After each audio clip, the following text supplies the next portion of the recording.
রাসূলুল্লাহ সাল্লাল্লাহু আলাইহি ওয়াসাল্লামের দরবারে তারা উপস্থিত হবে। আমিন বলে। আমিন। আল্লাহ তাবারক তাআলা যাদেরকে ধনবান করলেন, যাদেরকে আল্লাহ তাবারক তাআলা সম্পদশালী করলেন, জীবনে একবার তাদের জন্য হজ হলো ফরজ। হজ কি? ফরজ। আল্লাহর হাবিব ফরমান মুসলিম শরীফে এসেছেন, যাদের উপর হজ ফরজ, যদি ওই সকল ব্যক্তিগণ হজ না করেই যদি সে মারা যায়, আল্লাহর হাবিব বলে সে ইহুদি হোক হয়ে মরুক আর না হয় নাসারা হয়ে মরুক, তাতে আল্লাহ এবং আল্লাহ রাসূলের কিছু আসে না। এর মানে যখনই আপনার উপরে আপনি সম্পদশালী হবেন, এটার জন্য 1 বছর অতিবাহিত হতে হবে, 5 বছর অতিবাহিত হতে হবে, বিষয়টা এমন না। আপনার কাছে সম্পদ আছে, এখন সুবর্ণ সুযোগ এসেছে, আল্লাহ তাবারক তাআলা সম্পদ দিয়ে আপনাকে দয়া করেছেন, আপনি যদি প্রয়োজন হয় ওই বছর আপনি চলে যান। এটা হলো বিধান। আমাদের দেশে একটি কুসংস্কার আছে, যেটি হলো ধন দেওয়ার পরেও, সম্পদশালী হওয়ার পরেও আমরা বলে থাকি ছোট মেয়েটার এখনো বিয়ে দিতে পারি নাই, ছেলেটাকে এখনো বিবাহ করাইতে পারি নাই, সম্পদগুলো এখনো ভাগ করতে পারি নাই, ভাই বেরাদরের সাথে এখনো সম্পদের ভাগাভাগি, বাবার সম্পদের ভাগাভাগিটা করতে পারি নাই, তাই আমি হজে যেতে পারছি না। দেখুন, আপনার কন্যার বিবাহের সাথে হজের সাথে কোনো সম্পর্ক নেই। আপনার ছেলের চাকরির সাথে বা তার বিবাহের সাথে হজের কোনো সম্পর্ক নেই। আপনার বাবার সম্পদ বন্টন করার সাথে আপনার হজের সাথে কোনো সম্পর্ক নেই। আল্লাহ তাবারক তাআলা মক্কা মদিনা যাওয়া আসার মতো কতটুকু সম্পদ হলে আপনি হজে যাবেন, বলা হয়েছে আপনার স্থান থেকে মক্কা মদিনা যাওয়া এবং আসা, সুবহানাল্লাহ বলেন, যেটুকু সম্পদ দরকার, এবং আপনি 1 মাস থাকেন বা 1.5 মাসের আপনার যে সফর, এই সফর চলাকালে আপনার পরিবারের যারা আছে তাদের স্বাভাবিকভাবে এতদিন যেভাবে তারা খেয়েছেন, তাদেরকে খাবার দিয়েছেন, এইভাবে বাজার সদাই যেভাবে হয়েছিল পূর্বে, আপনার পরিবারকে আপনি যেভাবে ভরণ পোষণ দিয়েছেন, এই 1.5 মাস ওইভাবে ভরণ পোষণ দেওয়ার মতো সম্পদ যদি থাকে এবং বাংলাদেশ থেকে মক্কা মদিনায় ঘুরে আসা যাওয়ার মতো সম্পদ যদি আপনার কাছে থাকে, তাহলে আপনার উপরে হজ ফরজ। কথা বলতে পেরেছি? আপনার উপরে হজ কি? এখানে 7.5 তোলা স্বর্ণ যাকাতের মতো, এটা বিধান এমন নয়, এটা কোরবানির মতো বিধান নয়, এখানে নিসাবের কোনো হিসাব নাই। আপনার যাওয়া আসার খরচ এবং যাওয়া আসার মধ্যে যে সময়, এই সময় আপনার পরিবার চলার মতো যে খরচ, দুটা খরচ যদি আপনার কাছে থাকে, আপনি হজে যাবেন। আপনার উপরে হজ কি? আপনি খানে কাবায় যাবেন, এটা আল্লাহ তাবারক তাআলার ঘর, মারহাবা বলেন না? খানে কাবায় যাবেন, আল্লাহর হাবিব সরকারে দু আলম বলে কাবার এত ইজ্জত, কোন উম্মত যদি খানে কাবায় গিয়ে সরাসরি খানে কাবার দিকে নজর করে, সুবহানাল্লাহ বলেন, খানে কাবার দিকে নজর করে, খানে কাবার দিকে প্রথম নজরে তাকিয়ে যা চাইবে আল্লাহ তাবারক তাআলা তাকে তাই দান করবে। যা চাইবেন প্রথম খানে কাবায় যাওয়ার পরে, জীবনের প্রথম খানে কাবায় যাওয়ার পরে যা চাইবেন আল্লাহ তাবারক তাআলা আপনাকে তাই দান করবেন। আল্লাহর হাবিব সরকারে দো আলম বলেন, ওই খানে কাবায় হাজর আসওয়াদ একটি পাথর আছে, ওই পাথরের মধ্যে কেউ যদি চুমা খায়, তার জীবনের সমস্ত গুনাহগুলো আল্লাহ তাবারক তাআলা মাফ করে দেন। সুবহানাল্লাহ। হযরত ওমর ইবনে খাত্তাব রাদিয়াল্লাহু তাআলা আনহু, তিনি ইসলামের বিধানের ব্যাপারে খুব হার্ড ছিলেন, খুব কঠোর ছিলেন। তো তিনি খানে কাবা তাওয়াফ করতেছেন, খানে কাবা তাওয়াফ করছে, তাওয়াফ চলতেছে। খানে কাবা তাওয়াফ করতে করতে হাজরে আসওয়াদ পাথরের কাছে এসে থেমে গেছে। হাজরে আসওয়াদ পাথরের কাছে এসে থেমে গিয়ে তিনি বলছেন, হাজরে আসওয়াদ, আমি জানি তুমি শুধু একটি পাথর, তুমি আমার ভালো মন্দ কোনো কিছু করার তোমার ক্ষমতা নাই, কিন্তু তোমাকে চুমা দিতে হবে। আমি জানি তুমি আমার ভালো করতে পারো না, খারাপও করতে পারো না, তুমি শুধু একটি পাথর, তথাপিও তোমাকে আমি চুমা দিতে হয়। কেন দিতে হয় জানো? আমি দেখেছি আমার রাসূল তোমাকে চুমা দিয়েছে। এখান থেকে একটি জিনিস প্রতীয়মান হয়, আল্লাহ তাবারক তাআলার পেয়ারা বন্ধু যারা, পেয়ারা হাবিব যারা হয়, পেয়ারা বন্ধু যারা হয়, তাদের সংস্পর্শতার কারণে, তাদের ছোঁয়ার কারণে ক্ষুদ্র জিনিসও অতি মূল্যবান হয়ে যায়। সুবহানাল্লাহ। তুচ্ছ বস্তু অনেক মূল্যবান হয়ে যায় তার বন্ধুদের স্পর্শতার কারণে। ঠিক তার একটি প্রমাণ হলো হাজরে আসওয়াদ পাথর। আজকে তামাম পৃথিবী যত লক্ষ হাজি হজ করতে যায়, বুড়ো হোক আর জোয়ান হোক, অন্ধ হোক আর দৃষ্টি সম্পূর্ণ হোক, আর হাঁটতে পারো অথবা হাঁটতে না পারো, সবার মনে যারা হজে যায়, খানে কাবায় যখন প্রবেশ করে প্রত্যেকের মনে একটি আশাই থাকে। তাওয়াফ 7 চক্কর এক তাওয়াফ হয়, 7টা চক্কর যখন দেয় মনের মধ্যে একটি আশা থাকে, সব শুধু বাম দিকে গেছে, শুধু বাম দিক চেপে হাঁটতে চায়। কেন হাঁটতে চায়? যদি একটা সুযোগ হয়ে যায়, একটা বার যদি চুমা দিতে পারি হাজরে আসওয়াদ। সুবহানাল্লাহ বলেন। সবার মনে আশা, যে চোখে দেখে না সেও চায় হাজরে আসওয়াদ পাথরে চুমা দিতে। যে হাঁটতে পারে না, হুইল চেয়ারে করে চলে, সেও চায় হাজরে আসওয়াদ পাথরে চুমা দিতে। তো যদি বলি হাজরে আসওয়াদ তোমার তো ইজ্জত কেন, তোমার এত সম্মান কেন? হাজরে আসওয়াদ বলে, আমার এত সম্মানের একটাই মাত্র কারণ, আমার মাঝে ঠোঁট মুবারক লেগেছে মুহাম্মদ রাসূলুল্লাহ সাল্লাল্লাহু আলাইহি ওয়াসাল্লামের। জবান খুলে বলো সুবহানাল্লাহ। মক্কায় জায়গার অভাব নাই। হাজরে আসওয়াদ আপনার খানে কাবার চতুর্দিকে পর্যাপ্ত পরিমাণ জায়গা। অন্য কোন জায়গায় নামাজ পড়া নিয়ে ধাক্কাধাক্কি নেই, যে যেখানে জায়গা পাচ্ছে সেখানে দাঁড়িয়ে পড়ছেন। কিন্তু একটি জায়গা আছে খানে কাবার পাশে, যাকে মাকামে ইব্রাহিম বলা হয়। সুবহানাল্লাহ বলেন। মাকামে ইব্রাহিম বলা হয়। সব হাজি হাজার ধাক্কা খাওয়ার পরেও সে চায় 2 রাকাত নামাজ যেন আমি মাকামে ইব্রাহিমে দাঁড়িয়ে আমি যেন পড়তে পারি। তখন পশ্চিমে কাবার পশ্চিমের জায়গা, দক্ষিণের জায়গা, পূর্ব দিকের জায়গা, উত্তর দিকের জায়গা, সব জায়গায় তো খানে কাবার পাশে, কিন্তু অন্য কোনো জায়গায় নামাজ পড়ার জন্য ধাক্কা হয় না। মাকামে ইব্রাহিমে নামাজ পড়তে ধাক্কা খেতে হয়। কেন খেতে হয়? যদি বলি তোমার এত দাম কেন, চতুর্দিকের জায়গাটাই তো আল্লাহ। সুবহানাল্লাহ বলেন। সবে তো কাবা, কিন্তু তোমার স্পেশাল এত দাম কেন?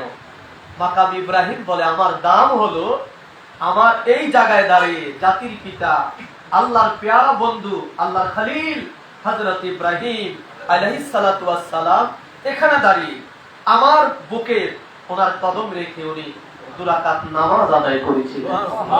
তো ওনার কদমের কারণে এমনি তো আমি কাবা, আবার অন্যদিকে ওনার কদম আল্লাহর খলিলের কদম লাগার কারণে আমার ইজ্জত বেড়ে গেছে, আমার সম্মান বেড়ে গেছে। মারহাবা বলেন। আমার সম্মান বেড়ে গেছে। প্রিয় ভাইরা, এখান থেকে আমরা 2টি জিনিস আমরা বুঝতে পেরেছি। আমি আশা করি আমার নবীর কারণে হাজরে আসওয়াদ এটা পৃথিবীর শ্রেষ্ঠ পাথর হয়ে গেছে। সুবহানাল্লাহ। নবীর ঠোঁট মোবারক লাগার কারণে, মাকামে ইব্রাহিম আলাইহিস সালাতু ওয়াস সালামের কদম লাগার কারণে এই জায়গার ইজ্জত বেড়ে গেছে। ঠিক তদ্রূপ ভাবে যুগে যুগে আল্লাহর বন্ধু সকল, আল্লাহর ওলি সকল, আল্লাহর আউলিয়া সকল যারা যেই জায়গা স্পর্শ করেছে, যারা যেখানে দৌড়েছে, তাদের হাত মোবারক যেখানে লেগেছে, তাদের পাও মোবারক যেখানে লেগেছে, তাদের ব্যবহৃত তাদের ঠোঁট মোবারক যে পাত্রে লেগেছে ওইটার দাম কি কমে না বাড়ে? জবান খোলো বলেন, কমে না বাড়ে? আমি প্রায় আবার পূর্বে বলেছিলাম, বাংলাদেশে আমার জানা মতো 3 লক্ষ 4 লক্ষ 5 লক্ষ টাকা দামের, 15 লক্ষ টাকা দামের, 50 লক্ষ টাকা দামের খাটও আছে। এই গুলশান বনানী ঘুরলাতে দেখতে পাবেন, তাদের অ্যাপার্টমেন্টের বুকলাতে দেখতে পাবেন। অনেক দামি খাট, চায়না থেকে আনা অনেক দামি খাট আছে, কিন্তু কোন খাট মানুষ চুমা দিতে যায় না। যায় না? কথা বলেন, যায় না? কোন খাটে মানুষ চুমা দিতে যায় না, মানুষ ঘুমাইতে যায়। হয়তো এতটুকু বলতে পারবে যে আমি 10 লক্ষ টাকার খাটে একটু ঘুমাইছি, বা একটু শুয়েছি, বা একটু বসছি, এতটুকু বলতে পারে। কোন খাটে মানুষ চুমা দিতে যায় না। যায় না? যায় না। কিন্তু বনানীতে একটা বাড়ি আছে, বনানীতে একটা বাড়ি আছে যেটাকে হুজুর বাড়ি বললে সারা ঢাকার শহরে সব সিএনজি ড্রাইভাররা চিনে।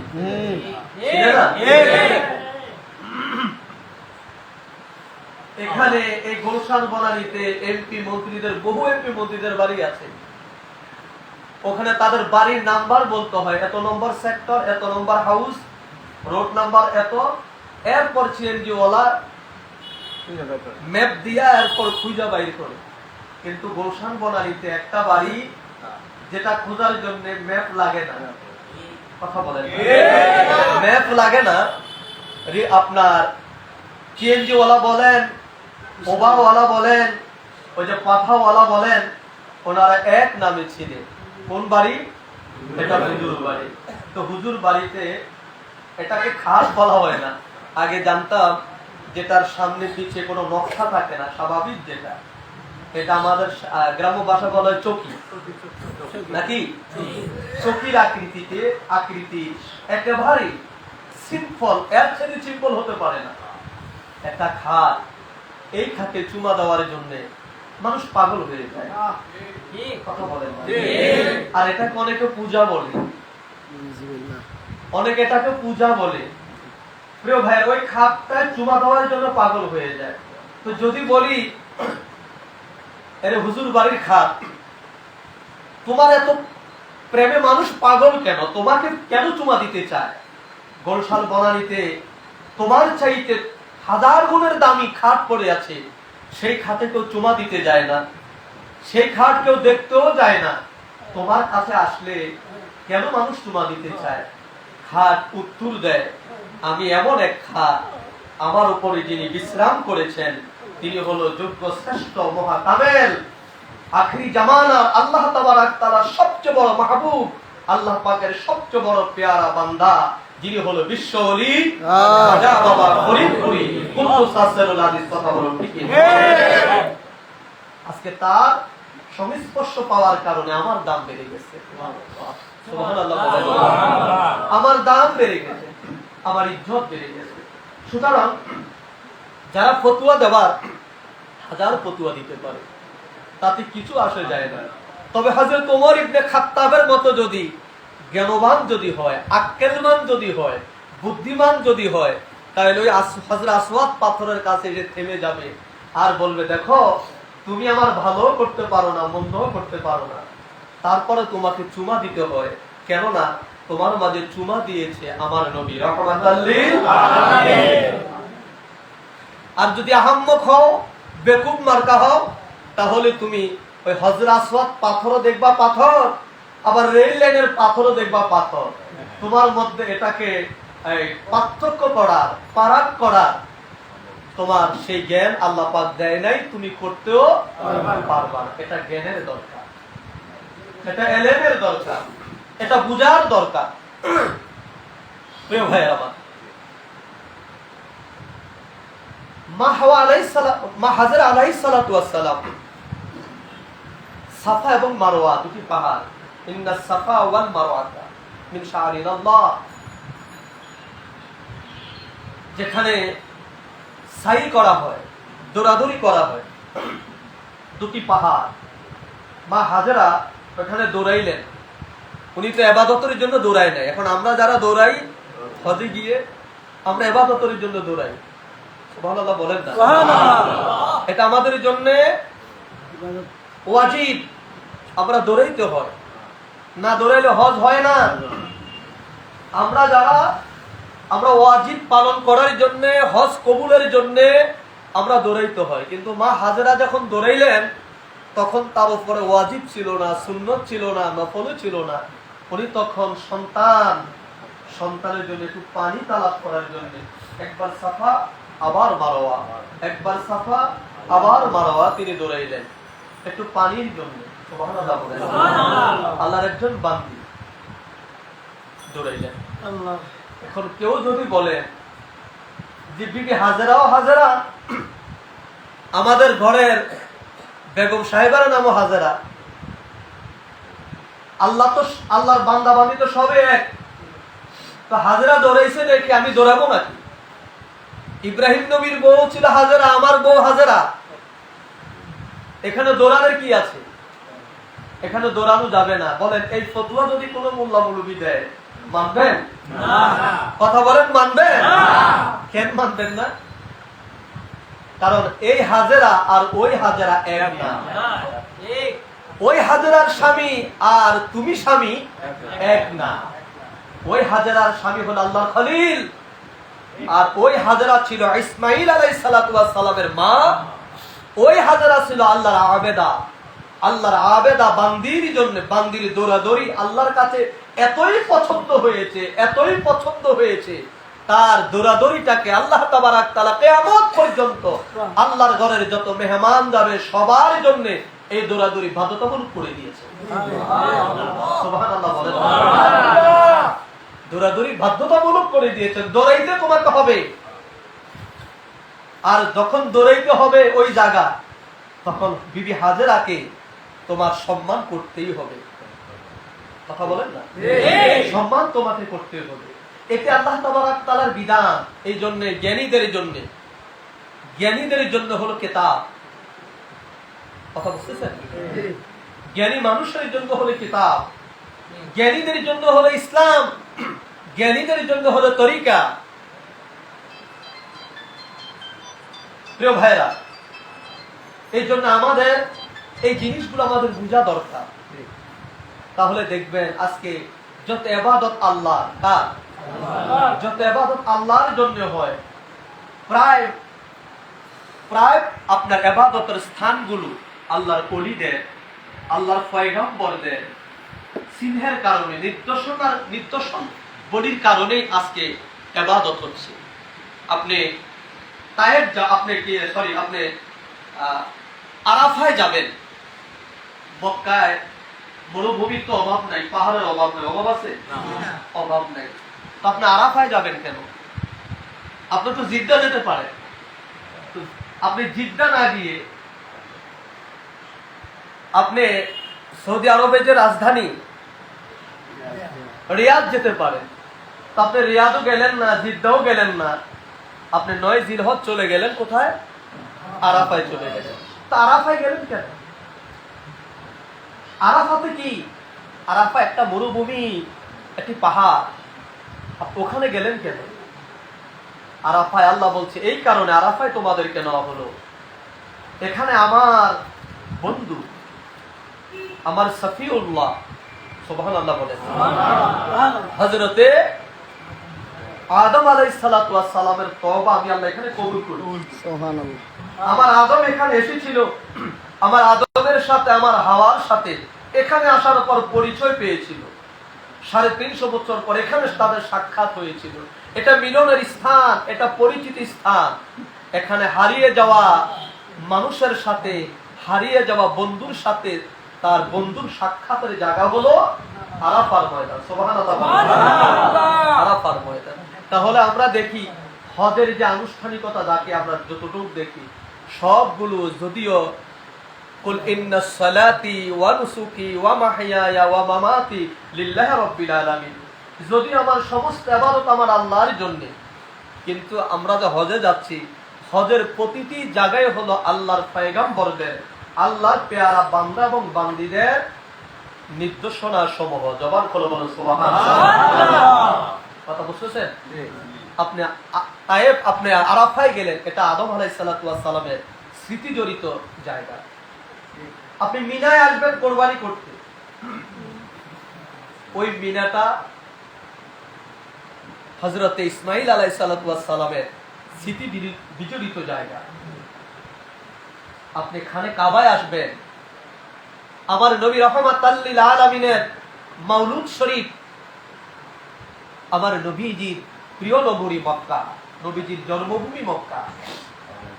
এর মানে যেবা যাহারা আল্লাহর অলিদের স্মৃতি বিজড়িত বিভিন্ন দিকে সম্মান করতে যারা অস্বীকৃতি জানায়, যারা এর মধ্যে শিরক এবং বেদাতের গন্ধ যারা পায়, আমি বলবো তারা এখন ঈমানের গন্ধ পায় না।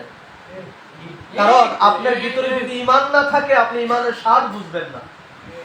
বুঝবেন না, আপনি ঈমানের স্বাদ বুঝবেন না। বাজারে গিয়েছেন সদাই করতে, তো বাজার থেকে সদার ব্যাগের ভিতরে আপনি শুটকি কিনা বাড়িতে রওনা দিচ্ছেন, আপনার ব্যাগের থেকে কি ইলিশ মাছের গ্রান বের হবে? যার ব্যাগে যা আছে তার ব্যাগ থেকে ওই গন্ধটাই বাইর হয়। যারা শিরক বেশি করে তারা বেশি বেশি করে শিরকের ফতোয়া দেয়, কথা বলেন না।